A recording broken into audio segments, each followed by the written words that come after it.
అందరికీ హాయ్ అండి. ఉదయం మా బాబావారు పూజ చేసుకున్నాను. పువ్వులు చూసారా, అన్ని రెడ్ కలర్ మందారాలు పెడితే చాలా బాగుంది. కిందన వచ్చినంత మట్టికి పెట్టాను, పైన పెడదాం అనుకున్నాను కానీ లేవు. ఇంకా సరే, ఇంకా కిందనైనా ఇలాగ బాబావారి దగ్గర సరిపోయినాయి కదా, ఇంకా స్వీటీ బొట్టు కూడా పెట్టిస్తాను. పర్పస్గా ఉంటే నేను 2 ముక్కలు తిని దానికి పెట్టాను. స్వీటీకి చాలా ఇష్టం కదండి. ఇంకా మధ్యాహ్నం లంచ్ కానీ కూర చేస్తున్నాను. అప్పటికి 12 అయిపోయింది. 12 దాటిందండి. ఇంకా చామదుంపలు కోడిగుడ్లు అదండి ఎగ్స్ వేసి పులుసు పెడుతున్నాను దగ్గరగాను. ఇంకా కుక్కర్లో ఎలాగ చామదుంపలు బాయిల్ చేశాను కదా, ఉడబెట్టాను కదా అని ఇంకా దాంట్లోనే ఇంకా కూర కూడా వేసేస్తున్నాను. మళ్ళీ వేరే దాంట్లో వేస్తే ఇంకా గిన్నెలు ఎక్కువ అవుతాయి కదా, అందుకోసమని ఇంక ఇందులోనే ఇంకా కూర కూడా చేసేయడం. ఇంకా కొంచెం బాగా దగ్గరగా అవ్వాలండి. దగ్గరగా అయిన తర్వాత అప్పుడు ఆఫ్ చేసేస్తాను. ఇంకా మామూలుగా విజిల్ ఏం పెట్టలేదండి, మామూలుగా మూత పెట్టాను అంతే. లేకపోతే ఇంకా మెత్తగా అయిపోతాయి కదా, అందుకోసమని పెట్టకుండాను. ఇంకా స్వీట్ చూసారా, సగమేమో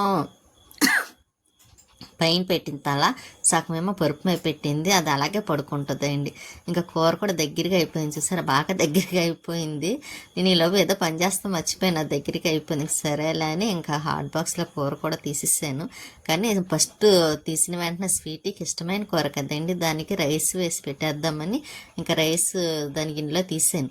అందులో ఆ కూర అంటే స్వీట్కి చాలా చాలా ఇష్టమండి, చేమదుంపల పులుసు అంటే. అక్కడ అపార్ట్మెంట్లో ఉన్నప్పుడైతే చేమదుంపల పులుసు ఎవరు పెట్టుకుంటే వాళ్ళు వేసేవారు. లక్ష్మి కానీ, ఇంకా లక్ష్మి గారు, ఇలాగ రమాదేవి గారు వాళ్ళు అంటే స్వీట్కి ఇష్టమైన కూరలన్నీ వాళ్ళు వండుకుంటే, ఒకవేళ మన ఇంట్లో వండుకుంటే కంపల్సరీ దానికి వేసేవారు, పెట్టేవారు. ఆ పప్పు టమాటా కంపల్సరీ పంపించేవారండి దానికోసం. ఆ స్వీటీ అంటే అంత ఇష్టం వాళ్ళకి కూడాను. ఇంకా దానికి అంటే ఇంకా నైట్కి కూడా కావాలి కదా, అందుకే కొంచెం పెట్టాను ఎగ్స్ వేసేసి. స్వీట్కి కూడా అన్నం పెడదాం కదా అని, అది చూసారా ఎలా చూస్తుందో, దానికి ఇష్టమైన కూర కదా, ఇంకా తింటుందండి. తినిపించాలి, ఏదైనా సరే నేనే తినిపించాలి. అదే నాన్ వెజ్ అనుకోండి, చికెన్ అయితే కొంచెం తింటుంది, మిగిలింది వదిలేస్తుంది నన్ను తినిపించమని. ఇంకెందుకు వచ్చిన కూడా అదేదో నేనే తినిపించేస్తే కూడా ఉండదు కదా, నేనే తినిపించేస్తాను దానికి. అది చూసారా, అందులో నేను తినిపించాలంటే దానికి చాలా ఇష్టం, నాకు తినిపించాలన్నా ఇంకా ఇష్టమైంది. స్వీట్ కడుపు నిండా తిన్నదా లేదా అని ఉంటుంది కదా. ఇంకా దానికి అన్నం పెట్టేసిన తర్వాత ఈ లోపు తను వస్తే ఇంక మేము కూడా లంచ్ పెట్టేసుకుని అదే భోజనాలు చేసేస్తున్నాము. ఇంక నేను కూడా కొంచెం వేసుకొని, ఇంకా పెరుగు ఉంది కదండి, కంపల్సరీ పెరుగు కావాలి నాకు. కూర ఉన్నా లేకపోయినా పెరుగు ఉంటే చాలు, ఎందుకో పెరుగు అంటే అంత ఇష్టం. ఇంకా ఈవినింగ్ అయిపోయింది, భోజనాలు అయిపోయినాయి, కాస్త రెస్ట్ తీసుకున్న తర్వాత ఇంక ఈ లోపు కుళాయి వచ్చే టైం అయింది, 5:30 అవుతుందండి.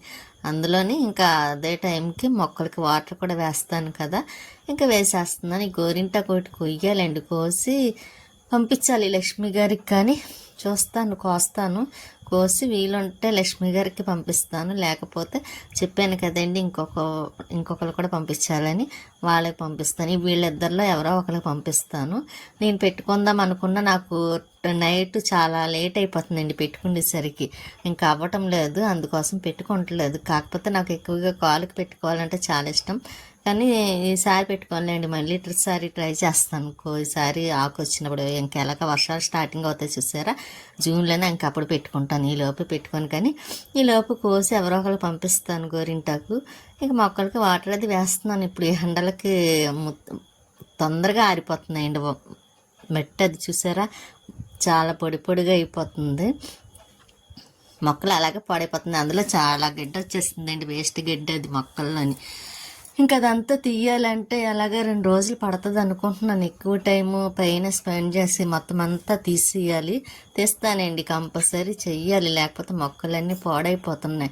ఈ మందార మొక్క కూడా పెద్దదైపోయింది చూసారా, అన్నీ కట్ చేసేసి ఆ కొమ్మలు వేరే దాంట్లో వేస్తాను. ఇంకా చాలా పని ఉందండి, అలాగే మొత్తం క్లీన్ చేయాలి. అందులో ఎండ ఒకటి ఎక్కువగా ఉంటుంది. తను వెళ్ళేసరికి ఏమో ఈవినింగ్ కొంచెం తొందరగా పైకి వచ్చేదని చేద్దామన్నా కుదరటం లేదండి. తను వెళ్ళేసరికి 6 లేకపోతే 5:30 ఆ టైం అయిపోతుంది. ఇంకా నాకు ఇంకా పైకి ఎప్పటికి రావాలి, ఇంకా పైకి వచ్చానంటే అలాగా చీకటి పడిపోతుంది 6:30 అయ్యేసరికి. ఇంకా పైన చేయటానికి అవ్వదు కదండి, అందుకే ఇంకా అలాగా అశ్రద్ధ అయిపోతుందండి.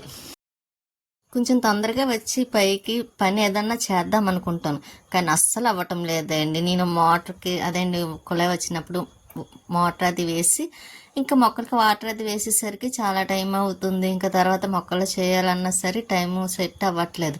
ఎందుకంటే తను వెళ్ళేసరికి లేట్ అయిపోతుంది. అదే తను తొందరగా వెళ్ళారనుకోండి పైకి వచ్చి నేను కూడా మొక్కలు ఏదట్టు చేయడానికి ఉంటుంది. ఎండ చూసారా 5:30 ఎండ దగ్గర దగ్గర 6 అవుతుంది. అయినా సరే ఎండ అలా వస్తుందండి. ఇప్పుడు అలా ఉందంటే ఇంకా ఉండికోలు ఇంకా ఎక్కువగా ఉంటుంది. మన భయం వేస్తుంది కూడా. అందులో ఎండల్లో ఇంకా అసలు బయటికి రాలేము కదా. ఈ మొక్క చూసారా ఇందులో కూడా మొక్కలు వచ్చేస్తున్నాయండి. ఇవన్నీ తీయాలి. ఇప్పుడైతే ఇంకా ఎక్కువ వచ్చిన మొగలు చెట్టు అండి. ఆ పక్కన పెట్టాను కదా వర్ధన పెట్టడం కోసమని అక్కడ తీసి ఇక్కడ పెట్టాను. ఇక్కడి నుంచి అక్కడికి అక్కడి నుంచి ఎక్కడికి తిప్పడం బాగా అలవాటు అయిపోయింది మొక్కలకు కూడాను. కాకపోతే అడ్జస్ట్ చేసుకోవాలి కదా. ఇంకా అందుకోసమని ఇంకా ఇక్కడ పెట్టిన మందార పువ్వు చూసారు రేఖ మందారండి. ఈ మొక్క ఏమో రఘు గారు ఇచ్చారు మా దగ్గర. అదేంటి మా అపార్ట్మెంట్లో ఉన్నప్పుడు ఎదుర్కొంటే అపార్ట్మెంట్లో ఉండేవారు రఘు గారు. వాళ్ళు ఇచ్చిన మొక్క అండి. వాళ్ళ పాపకి స్కూల్లో కాలేజీలో ఇచ్చారు ఏంటండి. ఏదో ఫంక్షన్కి మొక్క ఇస్తే ఇంకా తను వాళ్ళు వెళ్ళేటప్పుడు ఊరు వెళ్ళేటప్పుడు నాకు ఇచ్చేసారు. ఇంకా అదే గుర్తుగా అలా ఉంచుకున్నాను. దాన్ని కూడా అది కూడా బాగానే పోస్తుందిలేండి ఒక్కొక్కసారి. కానీ ఇక్కడికి వచ్చాక ఏంటో మరి ఆకులు మాత్రం సరిగ్గా రావటం లేదు. తొందరగా పాడైపోతున్నాయి. ఉంటానండి నెక్స్ట్.